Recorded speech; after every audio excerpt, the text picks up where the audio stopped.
that we have a right in this country to know the antecedents, for us to know the antecedents of our leaders in our country? You have a right. Sonia Gandhi, is that her real name? Her birth certificate says her name is Antonia Maino. Her passport application, Indian passport application, also gives the name as Antonia Maino. So why is this name Sonia Gandhi being used? All right, Gandhi I can understand, she married Rajiv. But why Sonia? Because Sonia is not even an Italian name. It's a Russian name. Antonia is an Italian name. So why is Sonia Gandhi's name, why has she taken the name Sonia? Where did this come? Lots of rumors are spread. But the reason is that her father was in jail for 4 years as a prisoner of war. He had signed up with Hitler's army. Hitler's army went into Russia. So in Vladimir, near St. Petersburg, he was taken prisoner and kept in jail for 4 years. But unlike in all other German soldiers, where Russians never released them before 20 years, in his case they released him in 4, which is taken to mean that he must have capitulated and agreed to become a member of the KGB, and that is why he was let off. So, therefore, he came back and changed, he gave the names of Russian names to all his children. Of course, there's one point which I don't want to really get into it because it's irrelevant, but I think I'll mention it. According to Sonia Gandhi's birth certificate, she was born on 9th December 1944. But at that time, her father was in jail in Russia. Now, unless like Jesus Christ, some mystery, some immaculate conception took place, I'm not able to explain how this is possible, that she claims her father is Stefano Maino, when her father was in jail at that time. That leads to another mystery. In parliamentary records, Ms. Sonia Gandhi says she was born in Urbasano, near Turin. But the birth certificate says she was born in Louisiana, which is on the border with Switzerland. It was a resort town for the German soldiers during war. So why should you hide your place of birth unless you don't want your birth certificate to be known or you don't want people to investigate? So I leave that as an area of speculation which not connected with the... Of course, if she comes on court cross-examination, then the lawyers have a legitimate right to ask her, where were you born, on which date, who's your father, and where was he at that time. These are all permitted cross-examination.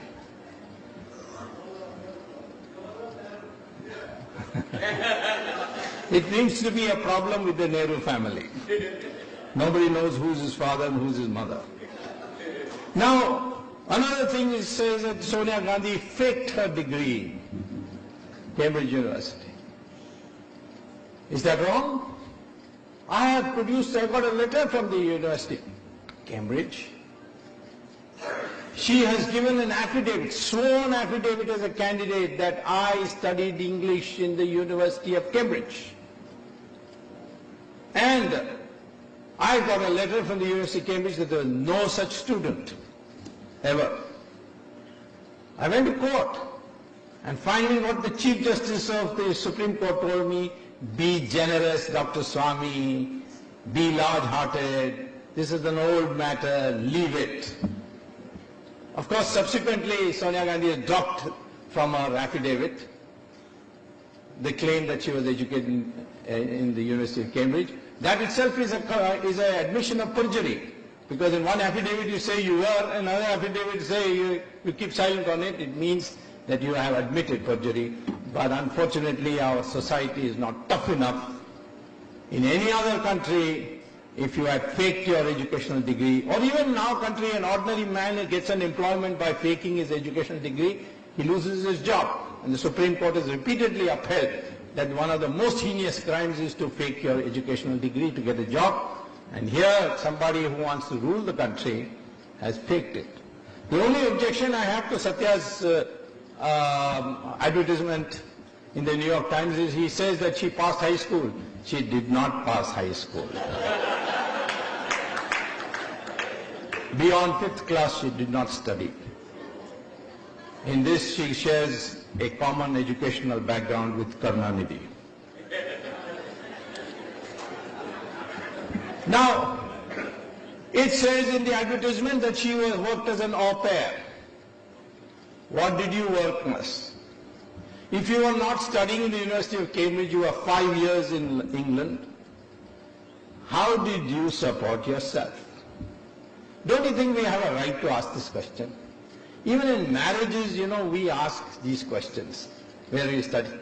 Every detail is asked for. The antecedents are asked for. Why can't the antecedents of Sonia Gandhi be asked for? Where did you work? 5 years. Without a high school certificate, without a college degree. Where did you work in London? And for whom? The country has a right to know. I'm telling you, I have done an investigation. It is shocking what I found out.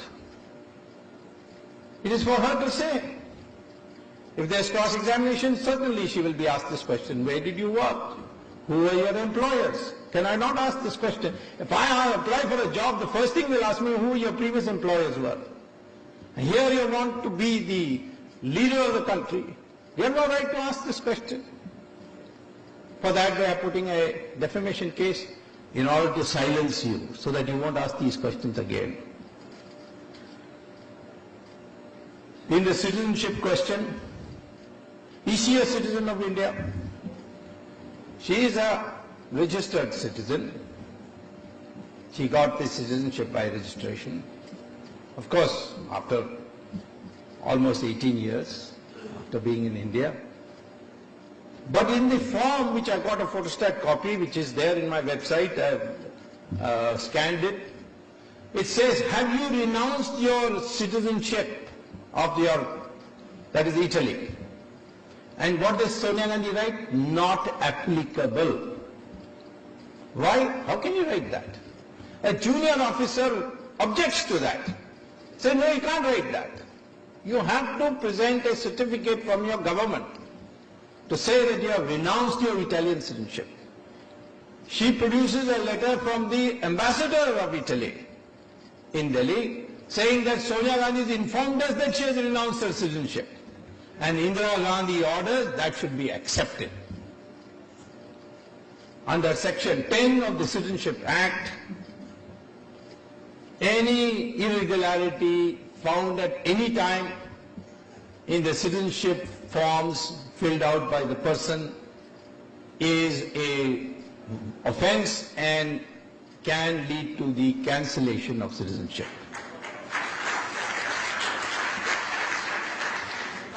A new government in India, without Sonia's chamchas in it, can easily cancel her citizenship with one stroke of the pen. The Home Minister can write, I, having satisfied myself that Ms. Sonia Gandhi did not fill the application forms properly, hereby order the cancellation of her citizenship.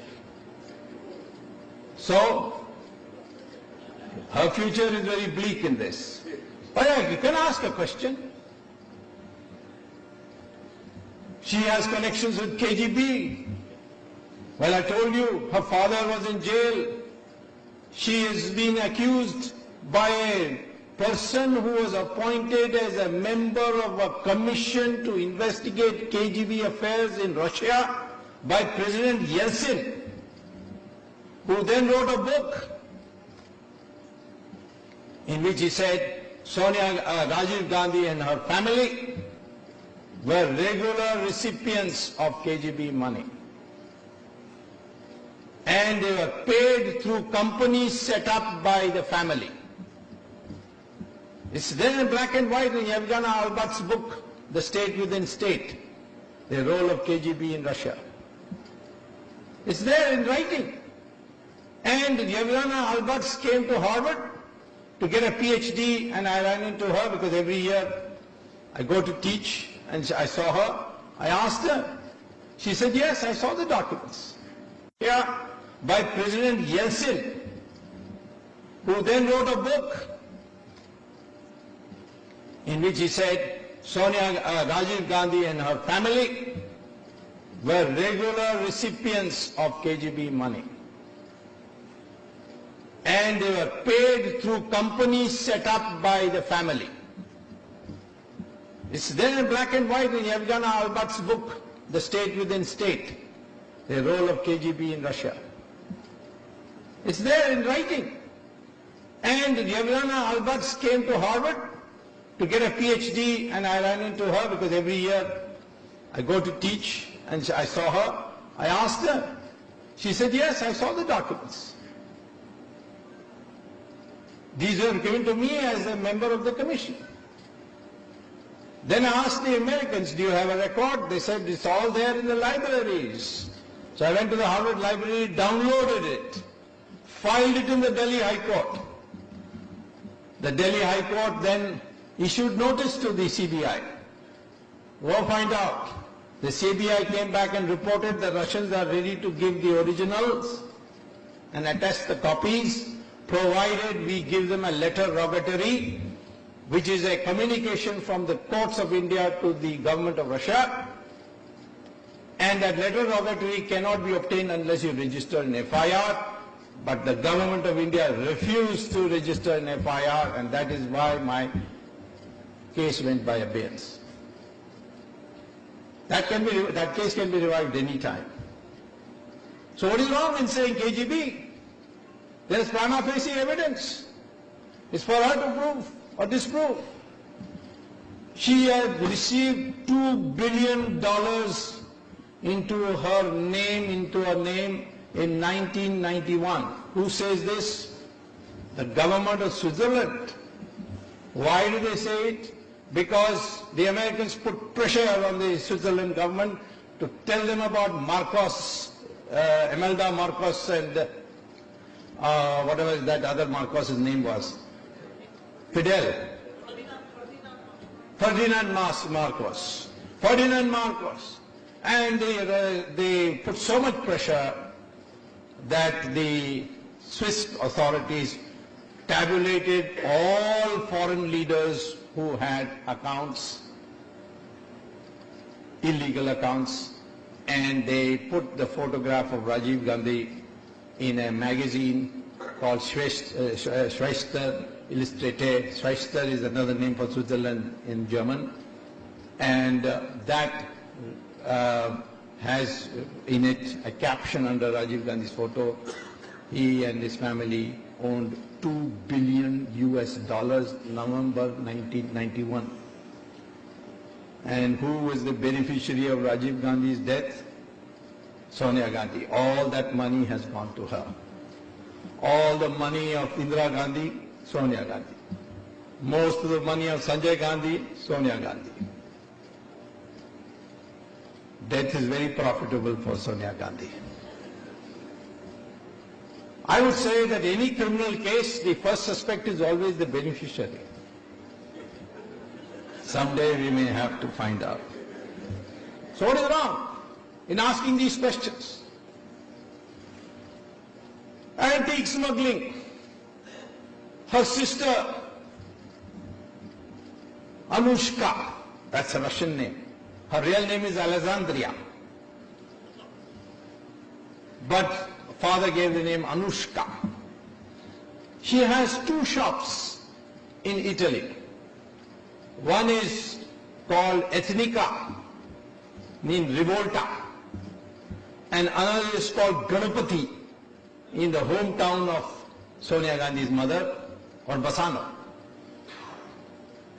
And photographs have been produced, I've put it in court, and it shows antiques stolen from all over India. Who carted them there? The LTTE. People wouldn't believe me when I said that, but only now when the Italian government has announced that they have arrested 33 LTT persons in Italy, that people have come to know, maybe there is something after all. Quattrocchi used to sell weapons to the LTT. And LTT has a huge presence in Palermo and in Naples and Milan. Now, of course, the Americans have got tough with them, so all the European governments are now cracking down on them, including Canada. So, anyway, antique smuggling.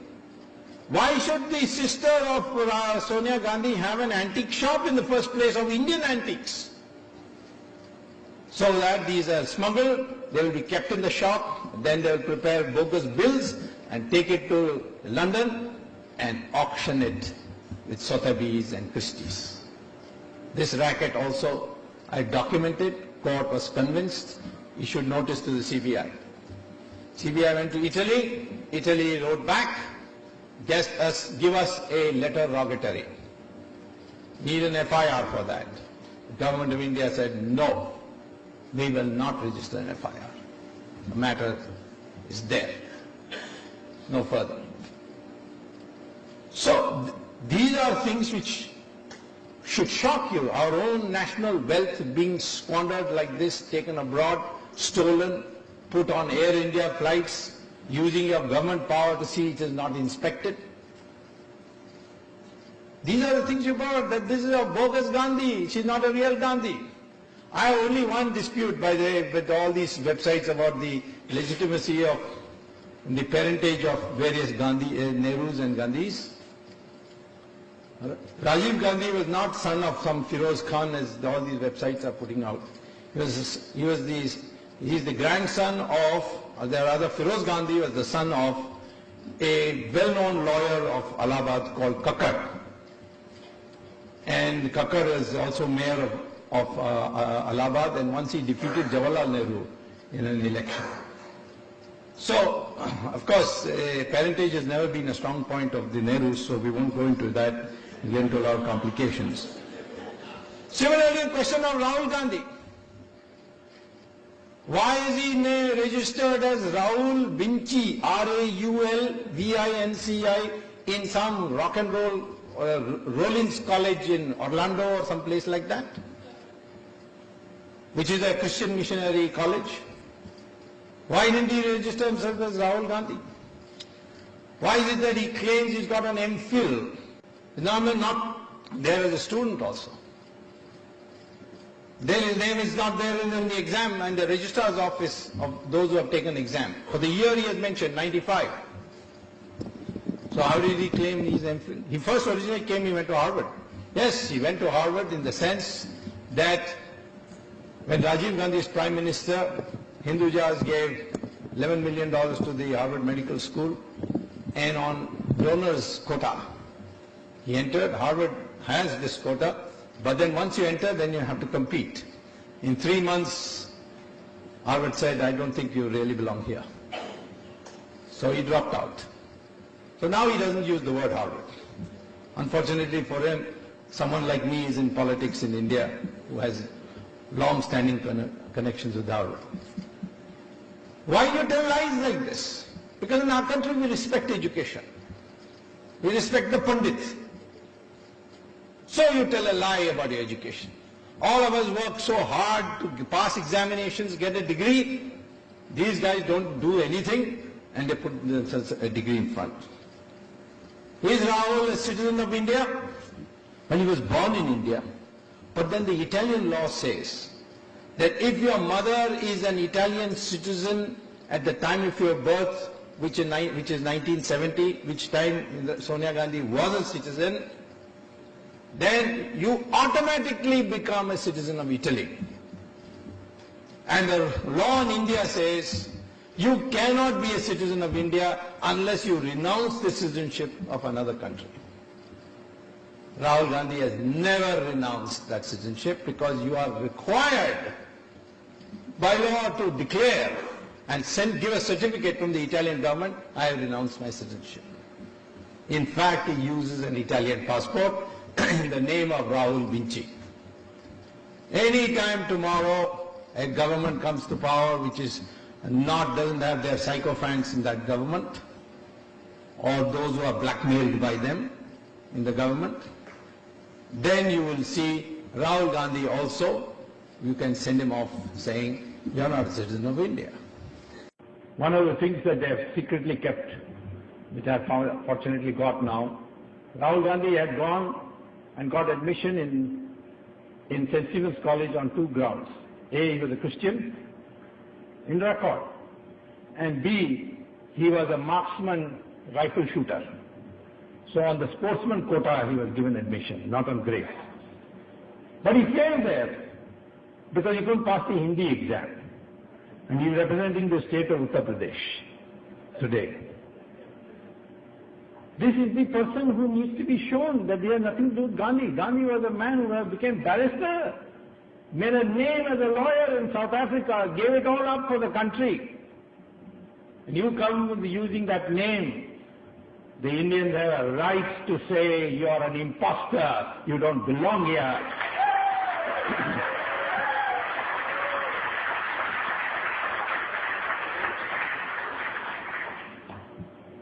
Rahul Gandhi was arrested in Boston airport. He had $160,000 in cash. In the United States, you can't enter with $10,000, more than $10,000 without declaring it. Didn't declare it. Got caught. He had with him a friend by name Veronique Cartelli, citizen, passport holder of Spain, father Colombian. Cartelli means drug mafia. And he had something else with him, which has not been identified. The FBI arrested him. 27th September 2001. They said the SPG, which they have, like the royal family, all the families, including their dogs, get SPG cover. So the SPG said, no, he's the son of the former Prime Minister. The FBI said, we don't care. Broken the law. 9 hours they kept him. The government of India intervened. Condoleezza Rice was told this would affect the Indo-US relationship. And then the FBI was told, let him go. The FBI registered an FIR, the equivalent of an FIR. I don't know what they call it here, criminal case or whatever. And they said, whenever you want, we can call you, but you can go. So they let him off to go back. I wrote, my friends here filed a Right to Information or Freedom of Information Act application with the FBI. FBI said, we'll give you these records, provided you get a no objection certificate from Rahul Gandhi because it's personal to him. That's the law. So I wrote a letter to Rahul Gandhi. If you have nothing to hide, give us the permission. He never replied. But everybody knows this is in record. There's nothing to hide here. $160,000 in cash. How do you carry so much cash and what for? Don't you think we Indians have a right to know whether Rahul Gandhi is married or not? In his house in Tughlaq Road, Tughlaq Lane, there is a foreign woman there. Her name is Veronique Cartelli. Is he married to her or not married to her? Or is he living with her? Can you not make that public? What will people of India think? Rajiv Gandhi's wife foreigner, Rahul Gandhi's wife foreigner. Can they not find Indian girls at all?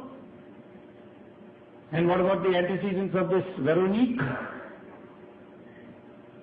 The daughter of drug mafia? So we need to know. These are things we need to know. Even in marriages, I said, we find out these things. The advantage of an Indian is, I can go to my village and find out, to the village of the person and find out everything about him.